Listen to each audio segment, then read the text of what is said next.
Magandang araw po sa ating lahat. Andito na naman ako para magbibigay ng dagdag kaalaman tungkol sa pipino. Ano nga ba ang pipino? Isang uri ng prutas or gulay.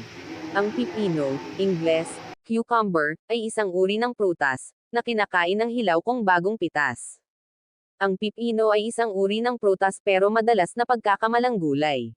Sa kabila nito, ang pipino ay masustansyang sangkap at malalaki ang nagagawa upang tayo ay rehydrate, sapagkat ito ay may mataas na antas ng electrolytes.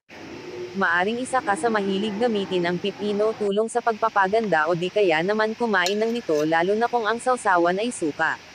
Narito ang ilan sa mga benepisyong makukuha natin sa pipino. Isa. Kapag ikaw ay ngumuya ng pipino, nakakatulong ito sa iyong mga gilagid, sa pamamaga at may kaakibat na makapagpabango na iyong hiningagawa ng likido nito. Dalawa. Ito ay nakatutulong sa ating balat na ma-rehydrate o mabalanse ang antas ng tubig sa ating katawan. Isang paraan sa pagkinis at paglusog ng ating kutis. Tatlo. Nababawasan din ang antas ng uric acid sa ating katawan kung tayo ay regular na kakain ng pipino at malaki ang magagawa nito upang maiwasan ang pagkakaroon ng sakit sa bato. 4.